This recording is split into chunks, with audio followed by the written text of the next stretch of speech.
Hello दोस्तों, कैसे हैं आप सब। हमारी कहानियाँ देखने के लिए हमारे चैनल को सब्सक्राइब करें और हाँ, बेल आइकॉन दबाना मत भूलिएगा।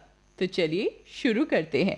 यह कहानी कानपुर में रहने वाले प्रकाश जी की है। इनकम टैक्स अधिकारी के पद से रिटायर होकर प्रकाश जी घर को अपनी पेंशन से ही चला रहे थे। उनकी पत्नी इमरती देवी हाउसवाइफ थी। उनके दो बेटे थे, राहुल और मनोज। दोनों की शादी हो गई थी।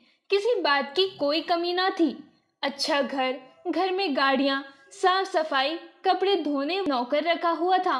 सिर्फ खाना बनाने का कार्य ही शेष था, जिस पर भी तनातनी होती ही रहती थी। एक दिन की बात है, प्रकाश जी और उनकी पत्नी सोफे पर बैठकर बात कर रहे थे। तभी उनका छोटा बेटा मनोज और उसकी पत्नी दोनों बैग लेकर घर से बाहर निकल रहे थे। ये देखकर इमरती देवी पूछती है, बेटा आप दोनों कहाँ जा रहे हो? इसी टोकाटाकी से तो हम बिल्कुल परेशान हो गए हैं। मुझे नहीं रहना आप लोगों के साथ। मैं और मेरी पत्नी तंग आ गए हैं आप दोनों से, इसलिए हम दोनों घर छोड़ के जा रहे हैं। और हमें मनाने की कोशिश भी मत करना।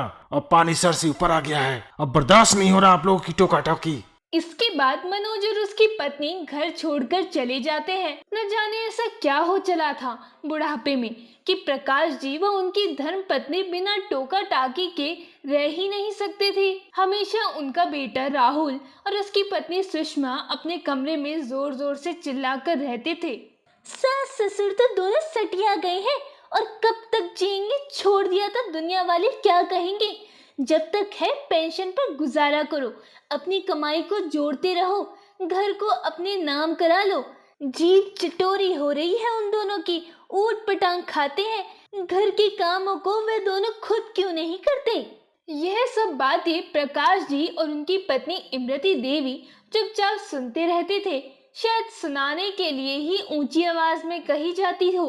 एक दिन की बात है, प्रकाश जी अखबार पढ़ रहे थे और उनके बगल में बैठकर इमरती देवी भिंडी काट रही थी। उनके पास उनका बड़ा बेटा राहुल आता है और कहता है, पापा जी, सुषमा के लिए स्कूटी लेना है। उसको ऑफिस आने जाने में दिक्कत हो रही है।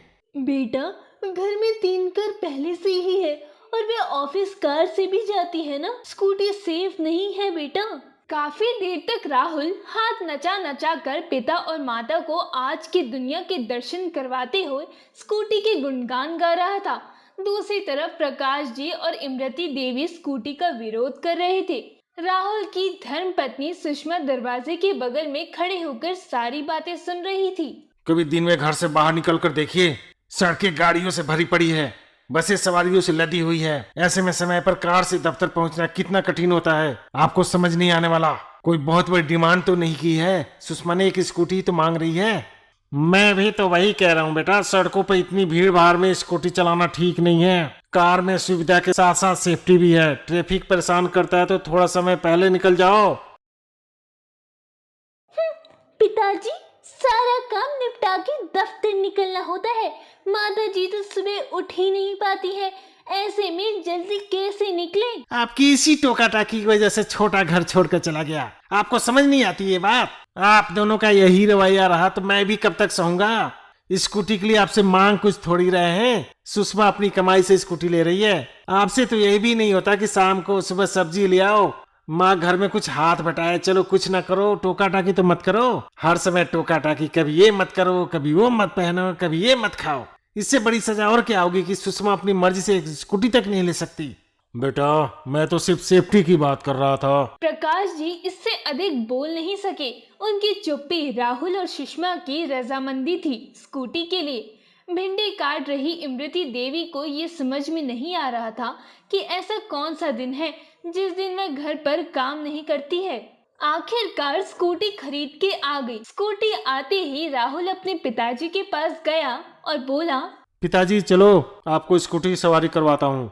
उसके बाद राहुल अपने पिताजी को स्कूटी पर बैठाकर सड़क पर घुमा आता है और कहता है, देखा पिताजी, ये स्कूटी आपके कार से कितनी किफायती है। घर के बुजुर्ग लोग भी बड़े ही कमाल के होते हैं। दिल में कभी कोई मलाल नहीं रखते। स्कूटी के विपरीत सभी विचारों को दफन कर दिया। रात के समय प्रकाश जी और इमरती देवी पलंग पर बैठे हुए थे और इमरती देवी प्रकाश जी को समझा रही थी, देखिए जी, हमारी कोई भी बात बच्चों को अच्छी नहीं लगती है, तो आप वचन दीजिए कि आज के बाद बच्चों को कुछ कहेंगे नहीं, तभी हम लोगों का बुढ़ापा अच्छे से निकल पाएगा। तुम सही कहती हो, आज के बाद हम दोनों किसी को कुछ नहीं कहेंगे। रात में प्रकाश जी और इमरती देवी ने प्रण किया कि अब से वे कभी भी किसी बात पर टोका टाकी नहीं करेंगे। रात गई, बात गई, दिन निकलते ही शायद प्रकाश जी अपना प्रण भूल चुके थे। सुषमा जल्दी जल्दी तैयार हो दफ्तर को निकलने के लिए जैसे ही निकली कि तो अपने प्रकाश जी फिर से टोक पड़े। बहू, हेलमेट तो लगा कर जा। कितनी दफा कहा है पिताजी आपको, मुझे निकलते हुए मत टोका कीजिए। अधिक दूर थोड़ी है, उस तरफ कोई पुलिस वाला भी नहीं होता। हेलमेट से सारे बाल खराब हो जाएंगे। अच्छा, चलती हूँ। इतना कहकर सुषमा स्कूटी पर सवार हो निकल पड़ी। प्रकाश जी दरवाजे पर आकर खड़े हो गए। अभी स्कूटी गली के मोड़ तक ही पहुंची थी कि सामने से दूसरे वाहन ने तेजी से गाड़ी मोड़ी। सुषमा संभाल नहीं पाई और स्कूटी समेत नीचे जा गिरी। प्रकाश जी देखते ही दौड़ पड़े। वे अपनी पूरी शक्ति के साथ दौड़ रहे थे। शायद 200 मीटर की दूरी भी तो नहीं थी। सांसों ने साथ छोड़ दिया। सीने में तीखी चुभन होने लगी, पैर कंपन करने लगे। दूरी का अंदाजा लगाया और एक गहरी सांस भर दोबारा जोर लगाया। आंखों के सामने अंधेरा छाया और वहीं सड़क पर बेहोश होकर गिर पड़े। ये सब सिर्फ पल भर में घटित हो गया था। कुछ लोगों ने सुषमा को उठाया तो कुछ ने प्रकाश जी को। सुषमा के पांव व हाथ में कुछ में हल्की चोट भी आई थी, लेकिन उससे अधिक नुकसान प्रकाश जी को हुआ। एम्बुलेंस को बुलाया गया और उनको हॉस्पिटल में भर्ती कराया गया। डॉक्टर ने चेक करके बोला, देखिए, इनको माइनर हार्ट अटैक आया था। 2 दिन बाद प्रकाश जी घर आए और घर आते ही महाभारत छिड़ गई। आखिर क्या जरूरत थी दौड़ कर जाने की? गिरी तो थी, मर थोड़ी गई थी। हर समय जो ये निगेटिव सोचते रहते हो ना, उसी का नतीजा है। अब जवान तो नहीं रहे, अब थोड़ा ख्याल रखा करो। क्यों हमारे मुंह पर कालिख पोतने पर तुले हुए हो? सुषमा शादी से पहले कितनी स्कूटी चलाई, कभी गिरी नहीं और कुछ नहीं हुआ। ये सब आपके टोका टाकी का नतीजा है। न ये टोकते ना ये गिरती। बाबूजी कह देता हूँ, या तो आप ये टोका टाकी से बाज आ जाओ, ना तो मैं भी घर छोड़ कर चला जाऊंगा। गुस्से में लाल पीला मुंह किए राहुल और अपने कमरे में जा बैठे। प्रकाश जी बालकनी में कुर्सी पर बैठ उस स्कूटी को देख रहे थे। हेडलाइट टूटकर तार से सहारे लटकी हुई थी। न जाने क्यों वह ऐसे जान पड़ रही है जैसे कोई विधवा सफेद चोले में गले में पुष्पमाला डाले गर्दन झुकाए खड़ी हो। इमरती देवी ने कहा, बुढ़ापा सही करना है तो कसम खा लो, मुंह पर ताला लगा लेंगे, चाहे जो हो कल नहीं कहेंगे। तुम बिल्कुल सही कहती हो, लेकिन क्या करें, ये हम लोगों का प्यार है। जो बच्चे गलती करते हैं तो हम उसे उसी समय कह देते हैं कि ये काम मत करो, ये मत करो। माँ बाप कभी अपने बच्चों का बुरा नहीं चाह सकते, हम तो हमेशा उनका भला ही सोचते हैं। आप बिल्कुल ठीक कह रहे हैं जी। माँ बाप तो हमेशा बच्चों का भला ही सोचते हैं, लेकिन फिर भी आज के बाद किसी भी बात पर उनको टोका टाकी नहीं करना है, आपको मेरी कसम। थोड़ी देर बाद राहुल वहां पर आया और स्कूटी को ले जाने लगा। उसे देखकर इमरती देवी ने आवाज लगाते हुए कहा, इस समय कहाँ चला इस टूटी स्कूटी को लेकर? ठीक है धर्मपत्नी जी, फिर टोक दिया ना। आप दोनों बाज नहीं आने वाले, ठीक करवाने जा रहा हूँ, आता हूँ अभी थोड़ी देर में। प्रकाश जी और इमरती देवी शायद इस उम्र तक भी ये समझ नहीं पाए थे कि क्या टोका टिप्पणी और क्या प्रेम। आज के समय में नौजवान लोग अपने माँ बाप की इज्जत करना भूल जाते हैं।